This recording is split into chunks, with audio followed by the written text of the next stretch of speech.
बिस्मिल्लाहिर्रहमानिर्रहीम। अस्सलामुअलैकुम। उम्मीद है स्टूडेंट्स आप सब खैरियत से होंगे, अपने घरों पर महफूज होंगे। अल्लाह ताला आप सबको खैर आफियत से रखे, आमीन। हमारा जो लेक्चर है माइक्रोबायोलॉजी एंड बायोकेमिस्ट्री का, आज है लेक्चर नंबर 6। लेक्चर नंबर 6 है हमारा, जिसमें हमारा टॉपिक था न्यूक्लिक एसिड्स का। चैप्टर नंबर 2 पार्ट डी है न्यूक्लिक एसिड्स, जिसमें हमने न्यूक्लिक एसिड स्टार्ट किया था, उसका इंट्रोडक्शन लिया, फिर उसके कंपोनेंट्स देखे, न्यूक्लियोटाइड्स देखा, न्यूक्लियोटाइड किस तरह बने हैं, 5 carbon sugar, phosphate group plus nitrogen bases, इन सब की स्टडी की। अगले लेक्चर में हमने स्टडी किया कि how many types of nucleic acids are present. So there were 2 types, DNA and RNA. Then we study about DNA and RNA. RNA में हमने स्टडी की उसके 3 टाइप्स, कि किस तरह ये तीनों टाइप्स प्रोटीन को बनाने में हेल्प करती हैं, किस तरह से हमारी बॉडी में प्रोटीन बनती है। मैसेंजर आरएनए था जो कि डीएनए से इंफॉर्मेशन लेकर जाता है साइटोप्लाज्म तक, और वहां मौजूद राइबोसोम्स को इंफॉर्मेशन देता है। अब ये इंफॉर्मेशन राइबोसोम्स तक जाएगी तो ट्रांसफर आरएनए इस इंफॉर्मेशन को इंटरप्रेट करेगा, समझेगा और अमाइनो एसिड्स को लेकर आएगा, उसकी ट्रांसपोर्ट करेगा राइबोसोम्स तक। राइबोसोम्स तक मैसेज आया, वहां पर ट्रांसफर आरएनए मौजूद थे, उन्होंने उस मैसेज को रीड किया और अमाइनो एसिड्स को वहां तक लेकर आए, उन स्पेसिफिक अमाइनो एसिड्स को जो कि उस प्रोटीन को बनाने के लिए जरूरी थे।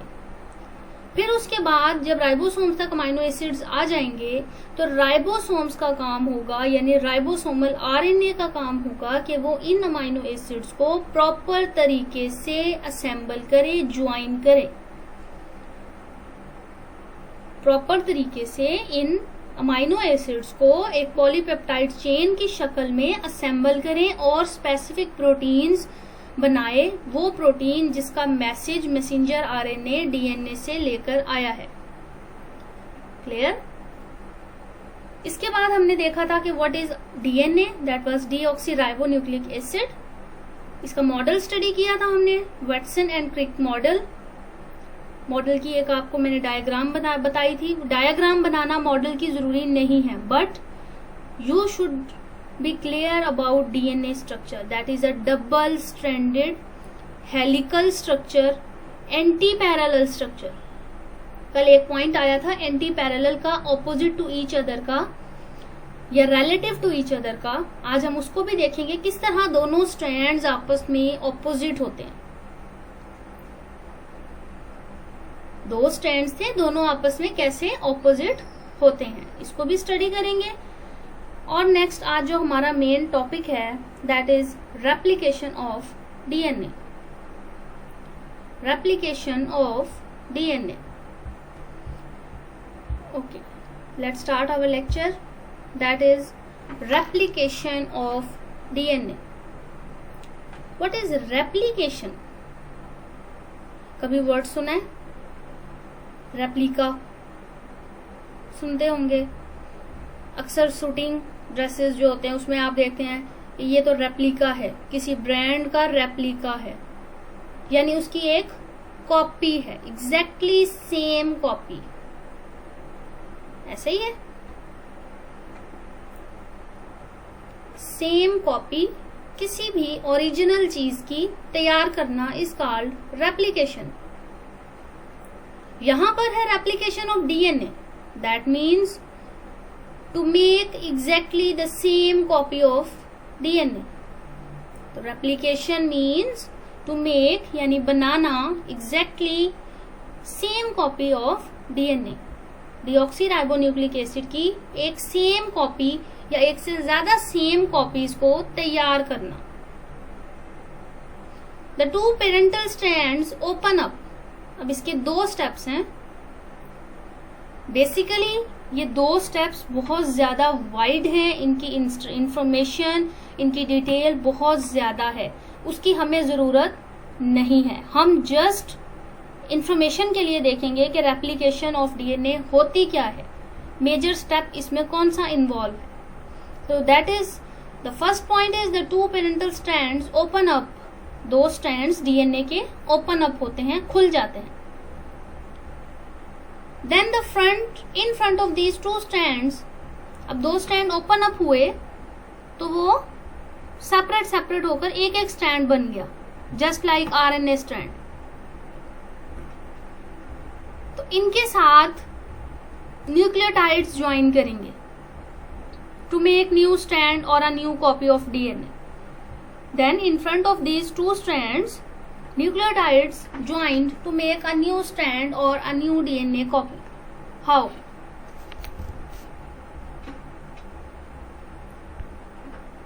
ये अगर आप डायग्राम देखें, ये एक जनरल डायग्राम है, ठीक है.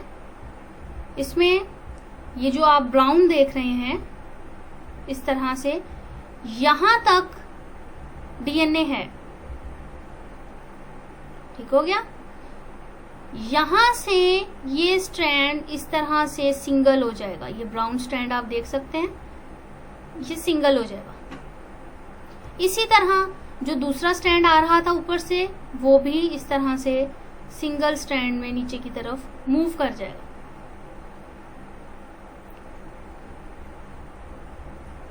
क्लियर हो गया? नीचे की तरफ मूव कर जाएगा. फिर यहां पर then in front of these two strands a new copy of DNA is formed like this. ये जो रेड आपको यहां नजर आ रहा है, this one is a new strand. This one is a new strand.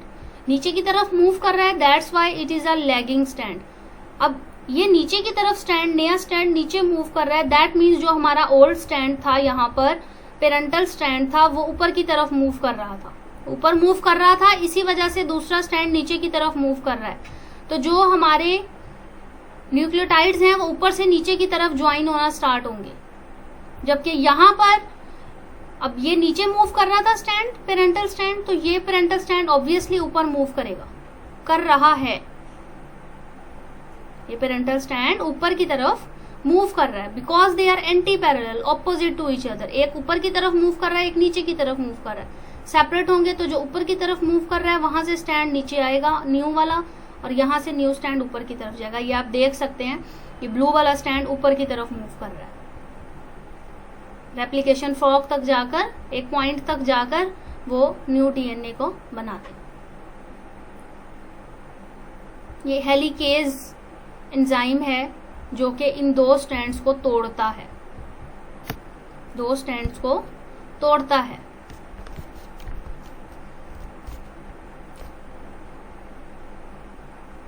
ये देखिए डायग्राम में आपको नजर आ रहा है, ये जो ऊपर वाला ये दो स्ट्रैंड थे, यहाँ पर ये ब्लू वाला जो आपको डीएनए वाले डबल स्ट्रैंड नजर आ रहे हैं, ये देखें यहाँ पर ये स्ट्रक्चर फॉर्म में प्रेजेंट है.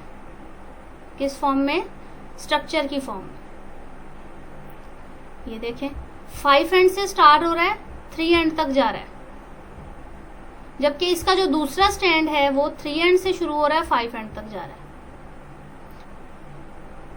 अगर ये 5 एंड ऊपर की तरफ होता तो ये एंटी पैरेलल नहीं होंगे, ये एंटी पैरेलल नहीं होंगे. बट हमने कहा है डीएनए के दोनों स्ट्रैंड आपस में एंटी पैरेलल है, दैट्स वाई एक 5 एंड ऊपर की तरफ है तो 3 एंड नीचे की तरफ है. दूसरे स्ट्रैंड के अंदर 3 एंड ऊपर है और 5 एंड नीचे है. तो जब रेप्लिकेशन होगी तो इसी तरह से ऑपोजिट डायरेक्शन में न्यू स्ट्रैंड्स ने मूव करना है. अगर न्यू स्ट्रैंड ऑपोजिट डायरेक्शन में मूव नहीं करेगा तो वो रेप्लिकेट नहीं करेगा, वो सेपरेट आरएनए की फॉर्म में ही मौजूद रहेगा. अब एक पॉइंट हमने वहां पढ़ा था कि न्यू बेसेस ऐड होंगी. अब न्यू बेसेस हैं कौन सी? Adenine, guanine, cytosine, thymine. यहां आप देख रहे हैं cytosine, guanine pair with guanine, adenine pair with thymine, guanine pair with cytosine, cytosine pair with guanine. इसी तरह से ये बेसिस आपस में पेयर बनाती है. अब जहां से ये टूटना शुरू हो जाएंगी इसी के ऑपोजिट बेसिस आकर अटैच होना शुरू हो जाएंगे। ये देखिए, ये स्टैंड अगर ऊपर की तरफ जाएगा तो यहाँ से आप देख रहे हैं G के साथ C आकर अटैच हो रहा है, T के साथ A अटैच हो रहा है, तो ऊपर की तरफ जा रहा है।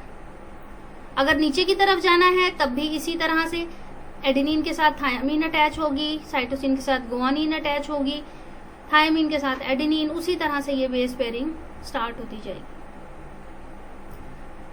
उसी तरह से ये बेस पेयर स्टार्ट होते जाएंगे और एक टर्न के अंदर, ये जो एक हमारी टर्न है ये वाली,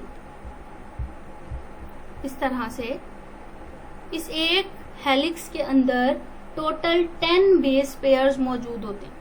कितने बेस पेयर्स होते हैं? 10। And each turn is about 34 angstrom. Angstrom is a unit, nanometer centimeter यहाँ यूज नहीं कर रहे हैं, यहाँ बेसिक यूनिट यूज किया है 34 एंगस्ट्रॉन का। क्लियर होगी ये चीज? हेलिकेज ने तोड़ा, डीएनए पॉलीमरेज ने न्यू न्यूक्लियोटाइड्स को आकर यहाँ पर ज्वाइन किया। ये आपके नोट्स में चीजें मौजूद नहीं है 2-3 एंजाइम्स वाली, लेकिन ये आपको पता होनी चाहिए कि कौन सा एंजाइम डीएनए को तोड़ेगा, स्ट्रैंड्स को तोड़ेगा, और कौन सा न्यू बेसिस को अटैच करेगा। तो न्यू बेसिस को अटैच करेगा yellow one, that is DNA polymerase 3, and helicase जो कि इसको तोड़ेगा। जो न्यू स्ट्रैंड्स बनते हैं उनको हम डॉटर स्ट्रैंड कहते हैं, और जो पहले वाला स्ट्रैंड होता है that is called a parent strand. जो नीचे की तरफ मूव करता है that is called a lagging strand, जो ऊपर मूव करता है that is called a leading strand. कि एक तरह से एमसीक्यूज हैं आपके लिए कि आपको ये चीज पता होनी चाहिए किस तरह से ये चीजें मौजूद हैं। ये आपके नोट्स के अंदर मौजूद नहीं है पॉइंट्स। ये देख सकते हैं आप यहाँ पर, ये डायग्राम आप बनाएं तो that is more sufficient I think. तो ये जो डायग्राम है हमारी, आपने ये वाली अपने लेक्चर के ऊपर रजिस्टर पर नोट डाउन करनी है, ड्रॉ करनी है सेम इसी तरह से। That is enough for replication. That definition, this one, these 2 points, and then this diagram. Enough, more than enough for 3 marks or for 5 marks, ये चीज इनफ है। लेकिन ये डायग्राम ड्रॉ करते हुए इन पॉइंट्स का आपने ख्याल रखना है। Like this 5 and blue strand ends up at 3 and. ऊपर से ये ब्लू स्ट्रैंड 5 से शुरू हो रहा है और 3 पे खत्म हो रहा है। इसको हम 5 प्राइम बोलते हैं या 3 प्राइम बोलते हैं।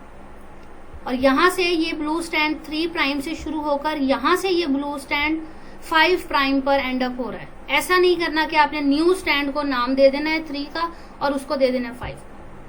फिर जो न्यू स्टैंड बन रहा है नीचे से आपने देखना है दैट इज 3 प्राइम है तो साथ वाला स्टैंड 5 प्राइम ही लिखना है और वो ऊपर एंड्स अप होगा एट 3 प्राइम। इसी तरह 3 प्राइम से अगर शुरू हो रहा है तो एंड अप होगा 4 प्राइम पर। न्यू और ओल्ड स्टैंड का आपने एक पर डार्क कलर कर दें, एक पे लाइट कलर कर दें। क्लियरली मेंशन करने हैं एंटी पैरेलल डायरेक्शन को। This is anti parallel direction, 5 and 3 and 3 and 5 and. Clear हो गई डायग्राम? बाकी जो मैंने डायग्राम्स बनाई है वो आपको समझाने के लिए थी। दिस वन के न्यूक्लियोटाइड्स कैसे एंड होंगे, यहाँ पर जो आपके याद करने की चीज है that is this one helicase जो तोड़ेगा एंड डीएनए पॉलीमरेज जो जोड़ेगा न्यूक्लियोटाइड्स को। यहाँ पर बताने की चीज थी this leading strand and this lagging strand. ये जस्ट आपको दिखाने के लिए था मॉडल कि किस तरह से बॉन्डिंग हो रही है। यहाँ अगर आप गौर करें इस डायग्राम पर तो आपको बॉन्ड्स नजर आएंगे। साइटोसिन एंड गुआनिन में 3 बॉन्ड्स हैं, 3 हाइड्रोजन बॉन्ड, जबकि एडेनिन और थायामीन में 2 बॉन्ड्स हैं। ये चीज हमने पिछले लेक्चर में डिस्कस की थी कि adenine bind with guanine with thymine forming 2 hydrogen bonds, जबकि cytosine pair with guanine forming 3 hydrogen bonds. तो इन तीनों डायग्राम्स में एमसीक्यू मौजूद है जो आपने गौर करना है और इसको लिख लेना है, नोट डाउन कर लेना है। ये आपकी असाइनमेंट है, ये आपने करना है। मैंने आपको डायग्राम प्रोवाइड की है, आपने इसके एमसीक्यूज खुद से बनाने हैं। और जब बना लें तो कोशिश करें कि आप मुझे व्हाट्सएप कर दें ताकि मैं आपको बता सकूं कि ये ठीक है या इसमें कोई मिस्टेक है, क्योंकि जब मैं एमसीक्यूज बनाऊंगी तो मैं यहीं से एमसीक्यूज पिक करूंगी।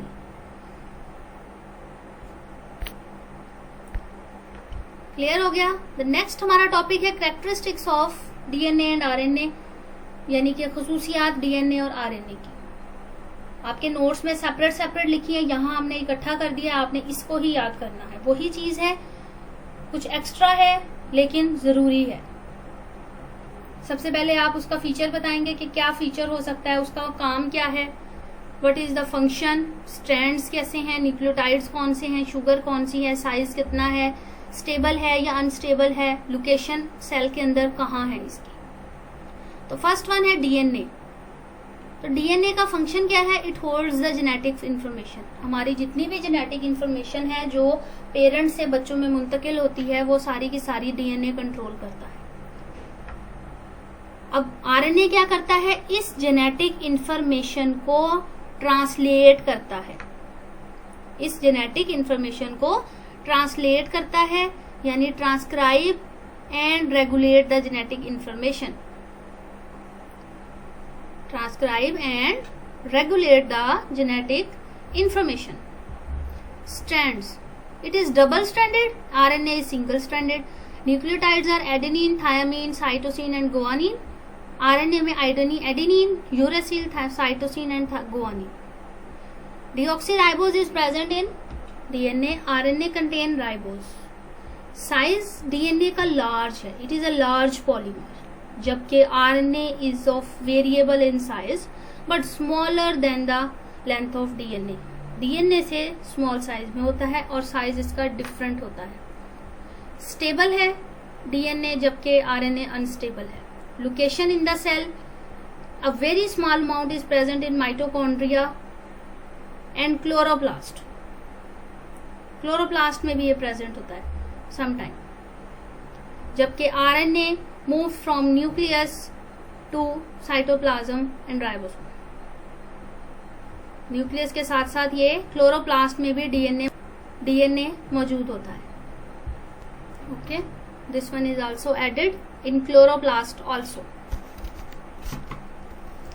क्लियर हो गए सारे इसके function, strand, nucleotide, sugar, size, stability, location, ये सारी चीजें हमने पहले भी पढ़ी हैं। Next one is the difference.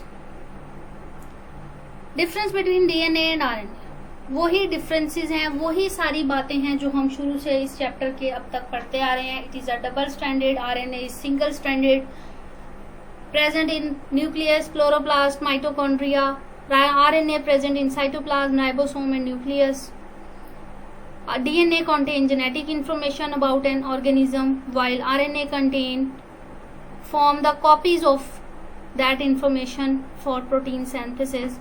And sugar is ribosome and RNA में that sugar is ribose. Plus आप इसमें ऐड कर देंगे DNA और RNA का स्ट्रक्चर जो हमने अपने पिछले लेक्चर में ड्रॉ किया था। जो हमने अपने पिछले लेक्चर में स्ट्रक्चर ड्रॉ किया था, वहाँ आप यहाँ पर भी उस स्ट्रक्चर को ड्रॉ करेंगे। This one is also yours assignment कि आपने जब डिफरेंस लिखना है तो नीचे आपने स्ट्रक्चर जरूर ड्रॉ करना है। सिंपल स्ट्रक्चर ड्रॉ करना है, एक डबल स्टैंड है, एक सिंगल स्टैंड है, और कुछ उसमें बताने की जरूरत नहीं है।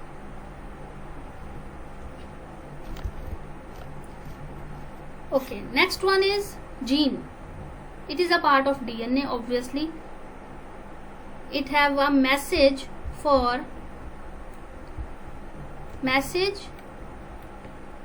For one polypeptide chain. एक पॉलीपेप्टाइड चेन को बनाने के लिए इसके पास मैसेज मौजूद होता है जो कि फिर ये आगे ट्रांसलेट करता है आरएनए को। It is a unit of biological inheritance. ये हम 6th-7th क्लास से पढ़ते आ रहे हैं। Gene is a unit of biological inheritance. Next one is chromosome. सबको पता है क्या होते हैं, हर कोई जानता है what are chromosomes. Thread like structures, धागे नुमा स्ट्रक्चर्स होते हैं that are made up of DNA and protein. Made up of DNA and proteins. Each species contain fixed number of chromosomes. Humans में 46 in the form of pairs, pea plant में 14 in the form of 7 pairs, monkey contain 48 in the form of 24 pairs. Okay, तो ये आप diagram भी देख सकते हैं कि ये देख रहे हैं आप, इसके अंदर ये किस तरह डीएनए प्रेजेंट है, क्रोमोसोम, इसके अंदर डीएनए मौजूद है और प्रोटीन भी प्रेजेंट होगी, दोनों चीजें इसमें मौजूद होती हैं। तो maize 20 10 pairs, onion 16 8 pairs, cat 30 15 pairs. Then what is transcription? A process in which RNA is made from DNA. RNA is made from DNA by enzyme called this one. Like यहां से DNA था, अब यहां से ये जो टूट गया, अगर ये स्टैंड आकर नहीं लगेगा तो ये ऑब्वियसली RNA का स्टैंड बन जाएगा, ये सिंगल स्टैंड आरएनए का बन जाएगा। तो ये जो प्रोसेस हो रहा है ये किसकी वजह से हो रहा है? Due to enzyme called transcriptase, और इस प्रोसेस को हम कहते हैं ट्रांसक्रिप्शन, जिसमें डीएनए आरएनए बनाता है। ठीक है, RNA is made from DNA, it is called transcription. और अगर प्रोटीन बनाएगा ये आरएनए, ये हम पहले भी पढ़ चुके हैं कि ट्रांसलेट कैसे करेगा, that translate is called translation. A process by which the protein is formed by RNA is called translation. Clear है? ट्रांसक्रिप्शन जिसमें आरएनए बनेगा और ट्रांसलेशन जिसमें प्रोटीन बनेगी। बात समझ आ गई? ये आज का हमारा लेक्चर था। चैप्टर हमारा एंड हो गया है। इजी चैप्टर था, इंटरेस्टिंग चैप्टर था।